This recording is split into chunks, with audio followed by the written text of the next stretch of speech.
हमारे बाप ने बनाया संविधान, तुम्हें इस पे चलना पड़ेगा। अरे रुक जा बहन, भारत में बंटवारे से पहले जिन लोगों ने संविधान बनाया उन लोगों की संख्या थी 389 और बंटवारे के बाद वो संख्या घट के हो गई 299। लेकिन 26 जनवरी 1950 को जब संविधान पे साइन किया गया तो 284 लोग प्रेजेंट थे। मतलब तेरे 284 बाप ने बनाया संविधान, उस पे हमें चलना पड़ेगा। जय श्री राम, हर हर महादेव। कैसे हैं दोस्तों? आशा करती हूँ आप सब अच्छे ही होंगे।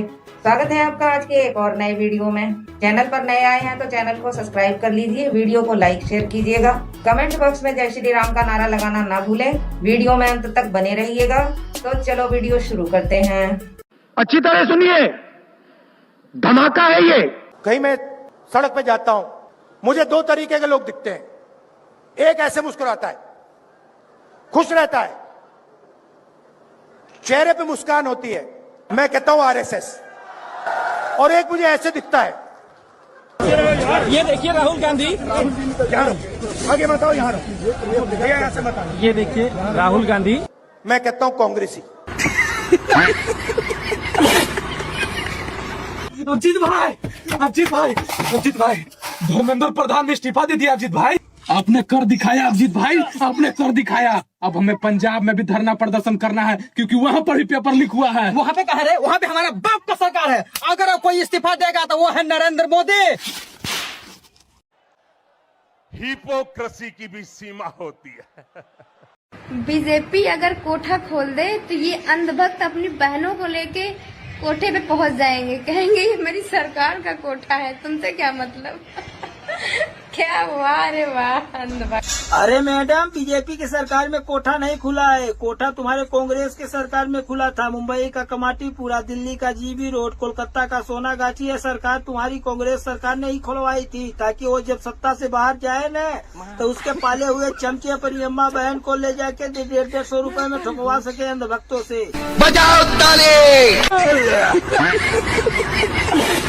युवा नेता चंद्रशेखर जी, हाल ही में धर्मेंद्र प्रधान जी ने अपना इस्तीफा सौंप दिया नीट को लेकर। क्या विचार है आपका इसके बारे में? देखिए, ये अंबेडकरवादियों की जीत है, ये ब्राह्मणवाद की हार है, मनुवादियों की हार है। ये क्या करते हैं आप पढ़ाई में? जी मैं मेडिकल पीजी करता हूँ। Medical PG? कितने नंबरों से सिलेक्शन हुआ था आपका? 40 -40। -40? क्या आप देश का भविष्य बनेंगे जी? करना होगा, माथे का ऑपरेशन कर देंगे अंडकोश का। ये रिजर्वेशन देश को खा रहा है, आरक्षण को देश से खत्म करना ही पड़ेगा। हमें 5000 सालों तक पानी नहीं पीने दिया गया।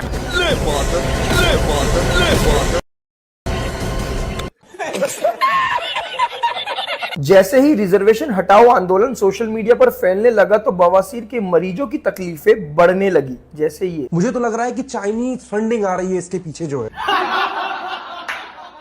ये चमन वही है जो सीजेपी के प्रोटेस्ट के समय स्टूडेंट्स की हक की लड़ाई लड़ रहा था, और आज जब पेपर लीक से भी बड़े मुद्दे की बात आई तो हाथ खड़े कर दिए। पेपर लीक से इतने बच्चे नहीं मरे हमारे देश में जितने इस रिजर्वेशन की वजह से मरे हैं, और ये ही इनकी ब्राह्मणवादी सोच है। प्रोटेस्ट साला पेपर लीक का हो या रिजर्वेशन का, इन नल्लों को ब्राह्मणवाद हर जगह पर लाना होता है। क्या तुम्हारी रिजर्वेशन हटाने की मांग से समाज समान होगा या और असमानता समाज के अंदर आएगी? समाज समान होगा, क्योंकि हम कह रहे हैं कि रिजर्वेशन जाति के आधार पर नहीं बल्कि आर्थिक स्थिति के अनुसार मिलनी चाहिए। गरीब परिवार से आने वाला व्यक्ति किसी भी जाति का हो उसको आरक्षण दे दो।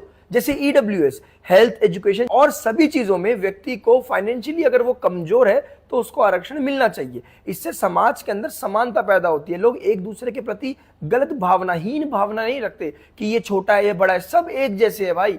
भूल जाओ जनरल, भूल जाओ दलित, एससी एसटी, सब भूल जाओ। सबको इक्वल अपॉर्चुनिटी मिलनी चाहिए, यही हमारा उद्देश्य है। क्योंकि हम रिजर्वेशन के अगेंस्ट में नहीं है, हम तो कास्ट बेस्ड रिजर्वेशन के अगेंस्ट में है। मैं मानता हूं कि दलितों के साथ बहुत ही दुर्व्यवहार किया गया और आज भी किया जाता है, लेकिन इसका समाधान कास्ट बेस्ड रिजर्वेशन नहीं है, बल्कि ऐसी घटिया मानसिकता रखने वाले लोग जो दलितों पर अत्याचार करते हैं, इनके खिलाफ कड़ी कार्रवाई करना है। ऐसे असामाजिक तत्वों के लिए कठोर कानून बनाए जाए जो दूसरों की जाति को देखकर उन पर अत्याचार करते हैं। इतनी इनकी आबादी है पिछड़ों की, उससे कहीं गुना कम पर सरकारी पदों पर है। इतने सालों से रिजर्वेशन मिलने के बाद भी अगर टीम ए उतना हासिल नहीं कर पा रही जितना टीम बी बिना रिजर्वेशन के कर रही है, और अगर आपको टीम बी से प्रॉब्लम हो रही है तो इसका मतलब आप उससे नफरत करते हो। ये वही दोगले लोग हैं कि अगर डॉक्टर्स अपनी मार्कशीट अपनी सीट के ऊपर लगाना शुरू कर देना तो ये रिजर्वेशन वाले 40 नंबर के डॉक्टर को छोड़कर जनरल वाले 99 नंबर के पास जाएगा इलाज करवाने। अरे भाई, हम समाज में रहने वाले व्यक्ति है, मेरे साथ हर वर्ग का व्यक्ति जुड़ा हुआ है, SC ST OBC जनरल, हर कैटेगरी का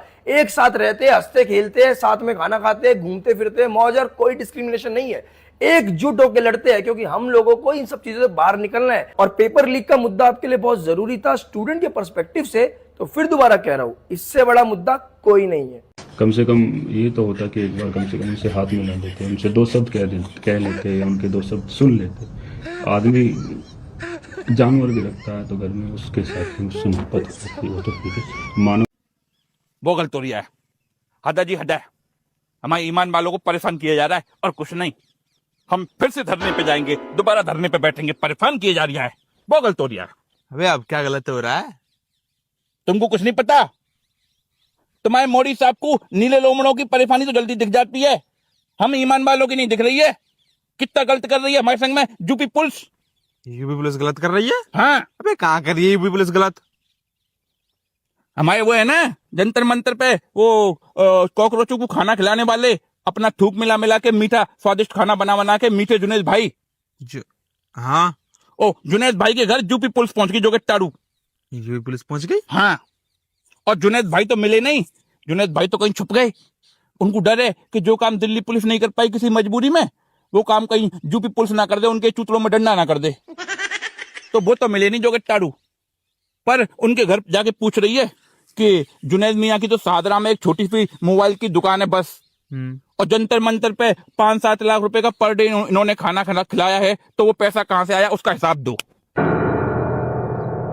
और जो के टाड़ू घर वाले कहां से हिसाब दे, और जुनेद मियाँ मिले नहीं। और फिर यूपी पुलिस इतने पे नहीं रुकी, और यूपी पुलिस पहुंच गई उनकी दूसरी बेगम और मेरठ वाली बेगम के घर पे। मेरठ वाली बेगम के घर पे? हाँ। अबे वो उसकी बहन है। तुमको क्या पता, बहन ही तो बेगम है। दोस्तों ये कैसे अंदर भगते हैं, इनको पता तो है नहीं ईमान वाले लोगों के बारे में कुछ। वो घर पे जो बेगम है वो अलग है, वो मेरठ वाली जो बहन है वो भी बेगम ही है, चलता है। जो कि तारू हमारे मिल नहीं रहे, मियाँ जी कहाँ चले गए होंगे। हमको तो लग रहा है जो कि तारू और कॉकरोच तो थे ही, कहीं वापस बिल में तो नहीं घुस गए कहीं जुनेद मियाँ? वापस बिल में? हाँ, कॉकरोच तो थे ही। अबे उसकी अम्मी का बिल इतना बड़ा था क्या? जो कि तारू, हम मिट्टी के बिल की बात कर रहे हैं, और जमीन पे जो बिल होता है। और तुम क्या समझ रहे हो? और उनकी अम्मी के बिल को भी छोटा मत समझो, बहुत बड़ा हो सकता है। पूरे खानदान की मेहनत लगी है जुनेद मियाँ को पैदा करवाने में। पता कुछ है नहीं। अब मोदी साहब ये कैसे अंधभगत पाल रखे हैं आपने, इनको कुछ नहीं पता रहता हमारे ईमान वालों के बारे में। आप दो तो पता है आज यहाँ पर क्या हो रहा है? एग्जाम लीक के उससे कराया हुआ है कि मतलब जो एग्जाम लीक हो जाते हैं उसको लेकर के। अच्छा जी, ऐसा है क्या? तो लेके आए हैं? हाँ, ट्रिप में आए हैं। कौन? मेहुल, वो कॉलेज की MBBT से उठे। हाँ, कॉलेज की तरफ से आए। कितने बच्चे आए हैं?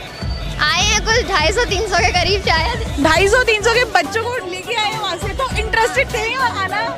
हाँ, अच्छा था। अभी हम अंदर से आए हुए हैं बाहर। अच्छा, ठीक है।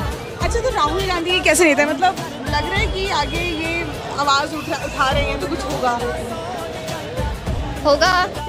प्यारी समझ गई। लगता तो है। राहुल गांधी की सपोर्टर लगती हो?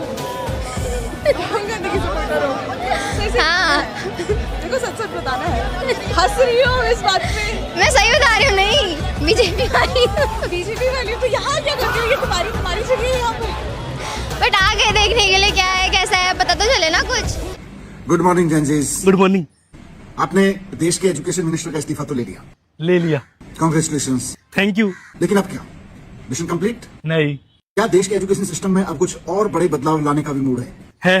तो बताइए, अगर आपको एक बदलाव लाना हो एजुकेशन सिस्टम में आज के, तो क्या बताओगे? पंजाब के एजुकेशन मिनिस्टर को। हाँ, लखनऊ में हो रहा है, ये सब फर्जी हो रहा है। कोई भी स्टूडेंट नीट पेपर के नहीं है, सब फर्जी लोग हैं। जिसके पेपर हुए हैं, रिजल्ट दोबारा आ गया, सब एंजॉय कर रहे हैं, टीवी में मोबाइल में सब दिखा रहे हैं। बात तो सही है। और उसमें से पूछिए आप खुद जाके कि कितने लोगों ने इनके पेपर में जिन्होंने एग्जाम दिया यहाँ पे उपस्थित है। कोई नहीं ये इस्तीफा लेना है ना, हाँ इनको इस्तीफा मिलेगा। बाबा की सरकार है, ये शांति से करे तो ठीक है, न लट चलेगा। यहाँ यूपी में बाबा बिल्कुल स्टिक है हर मामलों में। यहाँ पे नहीं हो पाएगा जंतर मंतर, ये कुछ नहीं होगा यहाँ पे, यहाँ कुछ नहीं हो सकता है। ये बाबा की सरकार, इनको खुद स्वयं मालूम है। ये दंगाई करेंगे तो इनका पोस्टर लगेगा बड़ा बड़ा, इन्हीं से वसूला जाएगा। जो संपत्ति नुकसान होगा, जैसे दिल्ली में किया है भाई, मेरे आप प्रोटेक्स जंतर मंतर पे कर रहे थे, तब तो प्रशासन ने आप पे कोई धंधा चलाया? नो। पार्लियामेंट पे आप जा रहे हो, वहाँ पे क्या है, जा सकते हो? आप नहीं जा सकते परमिशन के बिना कुछ। तो आप अंदर चले जाओगे। क्या चाहते हो, देश को श्रीलंका नेपाल बनाना चाहते हो? क्या बात है सर, क्या बात, ये बात है। उसके बाद मोदी जी ने फिर से एग्जाम, 22 लाख बच्चों का एग्जाम फिर से कराया। नीट पेपर 19 तारीख को आया, रिजल्ट भी आ गया। फिर किस बात को आपको दिक्कत हो रही है? भाई खुशी की बात यह है कि ये मोहम्मद जुनैद जो जंतर मंतर पर पिछले 1.5 महीने से हजारों तिलचट्टों को दिन में 5 बार मुफ्त का खाना खिला रहा था, अब योगी जी की पुलिस इस मोहम्मद जुनैद के घर पहुंच गई है और इसके घर वालों की तशरीफ में डंडा घुसाकर उनसे हिसाब पूछ रही है कि भाई जुनैद के पास इतना खजाना आया कहां से, क्योंकि जुनैद तो मोबाइल की छोटी सी दुकान चलाता है। अब जुनैद के घर वाले इस बात का जवाब नहीं दे पा रहे और बेचारा जुनैद डर के मारे घर नहीं जा पा रहा, क्योंकि जुनैद जानता है कि घर जाएगा तो योगी जी हिसाब मांगेंगे और जुनैद हिसाब नहीं देगा तो योगी जी अल्लाह के पास पहुंचा देंगे। मतलब तिलचट्टों को बिरयानी चटाने के चक्कर में जुनैद भाई की 13वीं पक्की हो गई है। ये जानकर अगर आपको भी खुशी हुई है तो योगी जी को पुच्ची देकर वीडियो को शेयर जरूर करें। जय जय श्री राम।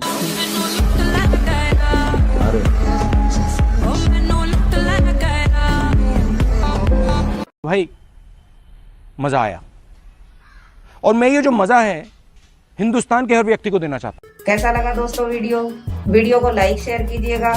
आप देखिए यह वीडियो का लास्ट पार्ट। हम कल फिर मिलेंगे एक और नए वीडियो में। तब तक के लिए जय श्री राम, हर हर महादेव, जय हिंद, वंदे मातरम, जय हिंदू राष्ट्र। योगी जी थोड़े पेपर लीक अपने प्रदेश में रोक कीजिए, वरना भी जितने लोग जंतर मंतर पर पहुंचे हैं यूपी से, उससे कहीं ज्यादा लोग यूपी में आंदोलन करेंगे। अरे किस लोग मुझे ढूंढ रहे थे।